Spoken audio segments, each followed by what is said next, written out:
Thank you, Scott. I appreciate the opportunity to be here. I'll echo the sentiment, Kip, you really stage set for us today. We have been talking about trying to look at where the state of the profession, where we are and where we need to go, and a fascinating opportunity. And let me just tell you an anecdotal story is that, as Kip talked about, that when I entered the profession, went to grad school, my one abiding goal was to teach farm management. But along the way, I discovered something like risk, and I said, oh, this is more interesting, and I walked away from farm management.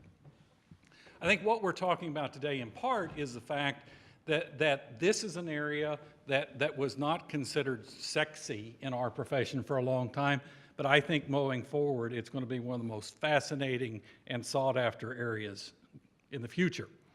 Let me tell you a little bit about where I'm coming from working on these issues. I have spent my career researching risk, as I just said, working with agencies like the RMA to try to improve crop insurance rates. Kip, I echo your sentiment. I think we can take crop insurance rating to a completely new place because of this data and the information that we're going to have going forward.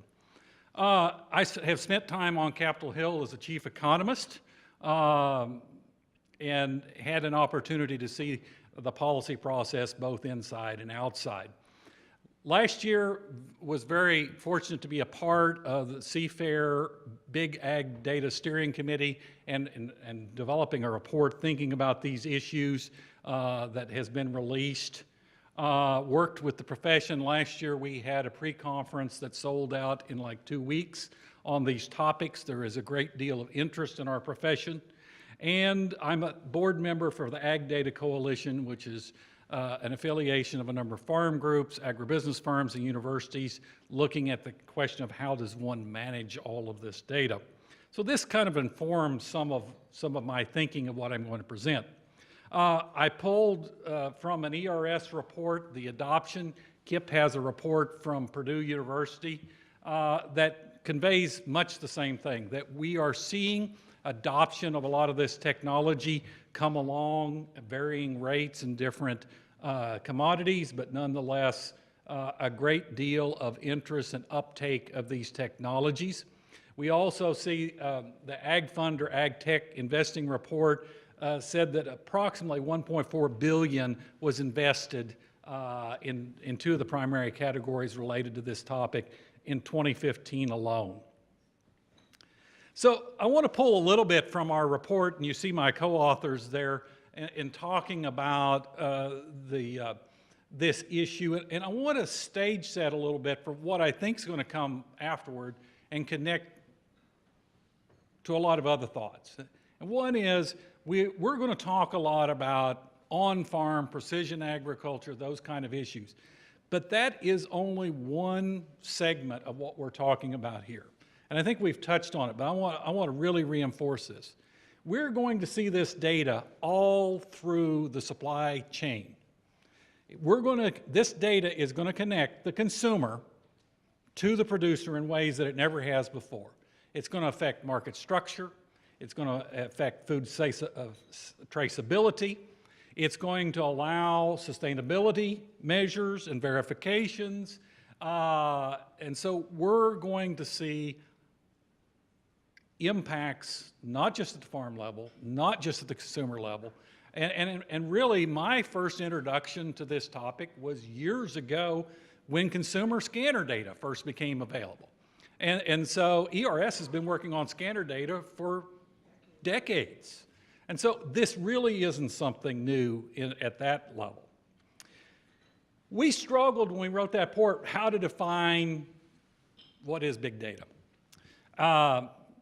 Lots of different definitions. There are a lot of variations on the V's of big data, but we settled on that it's defined by volume, velocity, how fast is this sensor data coming at you? Can you handle the amount of information that those sensors are feeding you and make a timely decision with it? Variety. I think part of what we struggle with is this data is not necessarily designed for what we want to use it for. It may be correlated, as Scott said, and it's going to come in all these different forms. And as the Venn diagram suggested a minute ago, how do we put all these together if they were not ultimately designed to go together? And the other thing that I think we have to understand is that if the sensor isn't calibrated, it may be lying to you. And some of this data, I had a conversation about a year ago with a company that all they do is insert themselves in your flow of data and throw away the bad data. But in many instances, you have so much data that if you throw away 80% of it, you still have an enormous amount of data on which to make decisions. This data is going to dictate that we're going to have to use new analytical tools, and I want to talk about that in just a moment. I want to paint a picture for you in the next few moments in terms of how we go about operating in this world that Scott described. So consider a world on the Tom farms where you know the variety planted, you know the soil type, you know the planting populations, you know the fertilization, the weather, the yields, and you might even know it on Tom farms and millions of other farms as well. This is not randomized design. Some of it is going to be highly inaccurate data. It's not an experiment, although I think we're going to see the marriage of experimental design with these kind of data, and the farmers of the future are going to be an experimentalists on their own farm. But can we learn from this? And I know folks who will say, no, it's not a sound scientific study, it's not useful, we can't depend on it because we didn't use a randomized Fisher design. And I think the answer to that is we have learned. The answer is we can learn from this data. It's complicated, and this is something that economists have been doing for a long time. As applied economists, we rarely ever got to do experiments. We always had to control for a variety of factors to understand things. And so I think that's one of the places where our profession is going to have a comparative advantage in the ag sector and working on these issues. So I want to refer briefly to some of the things that are in our report that you have in front of you that are challenges to our profession. I think we've already touched upon today that there are going to be issues about maintaining, storing, and aggregating this data. There are going to need to be data standards for it to be shared and compatible with one another. We think that there are going to be important issues out there in terms of being able to track food safety, look at those issues, and the research that our profession has done on those kind of issues are going to require talents to analyze this huge volume of data. I think we've also got choices in terms of matching products and markets in a world where folks want non-GMO, organic, locally grown. Data is going to be one of the ways that we can actually maintain that kind of separation in the value chain. I think there is hope that we can fill in some of the survey gaps and that we can find some ways to use this information, and I think technology is also going to be one of the solutions. I know ERS has some systems in place that I find fascinating, but there are going to be others as well, is that in terms of the privacy issue and being able to have access to data, I think what we're going to find, and partly because of the size of the data is not going to go to the researcher will go to the data, and the data is going to be maintained, the research will be conducted, but the researcher will never walk away with a data set other than the results. And I think that's the kind of possibilities that we have out there that can make this a win-win for all the players.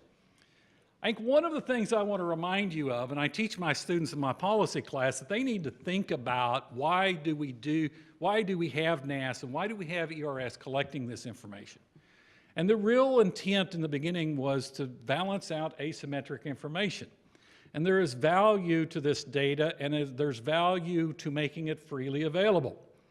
And when Climate Corp first began, and I talked to one of the scientists at Climate Corp several years ago, they said, well, you know, we're from Silicon Valley, we start looking at all these soil maps and all the NOAA weather data, and we start thinking, what can we do with it?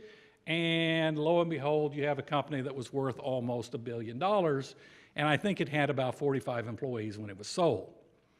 As someone who has been involved in the policy process, you know, as an economist working on the Hill, about half the time I was told, Keith, economics, we can't, it's politics right now. At other times I would be asked, Keith, what do economists understand about this issue? We really want to know. The fact that we have data and that we have economic analysis that can inform policy is going to lead to better policy decisions. And I think one of the things that I want to throw out today and suggest to you that I think is very important is that finding ways for public sector researchers to have access to some of these data possibilities will further the discussion. And I was at a NIFA conference in Chicago last October, and one of the things I walked away from that conference speaking about these issues is there are obviously places where the private sector should do this work and do it best, but there are also public sector questions. And finding the role between the public sector and the private sector in the data realm is as important, I believe, as finding the right balance between the public and the private sector in terms of genetic research. And so that's where we need to be going as a profession. The faculty that I've been able to hire as department head at Mississippi State, I think I'm very happy to be able to hire some people of late that I believe are going to be able to work in multidisciplinary teams. I think that economists are going to bring the ability to sort causation from correlation. But I think we need to have people that are trained to use geospatial data, machine learning, data, know how to clean data, and less structured data along the way. I think this is ultimately going to inform our policy analysis because it's more than just a forecast. We need to be able to understand causal relationships to answer the why and the how much a response would be in terms of policy. And again, I've already spoken to the USDA role in all of this. Let me finish up by throwing out just a very simple example of a problem to solve. Consider soil health. That is likely to affect the riskiness of agriculture. Crop insurance, for example, is a year-to-year contract. So how do past crop rotations and cover crops and tillage practice affect the soybean crop? The answer is going to come from layers and layers and multiple years of data, multiple locations. Can we answer those questions? And I believe the answer is yes, going forward. And this is going to open the doors to answers to questions that we have never been able to answer for. So I'm excited. I will stop there. Okay?